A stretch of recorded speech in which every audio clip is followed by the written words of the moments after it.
امروز همه دنیای اسلام باید قضیه فلسطین را قضیه خود بداند. این کلید رمزآلودی است که درهای فرج را به روی امت اسلامی می‌گشاید.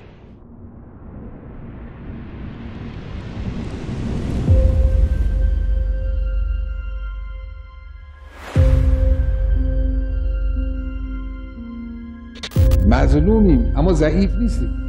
مثل امیرالمومنین علیه السلام مظلوم بود اما از همه مردان زمان خود قوی‌تر.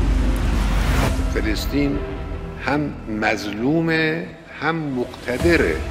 مقتدر مظلوم، من یه وقتی سالها پیش راجع به جمهوری اسلامی اینو گفتم مثل امیرالمومنین هم مقتدر بود، قوی بود، هم مظلوم بود.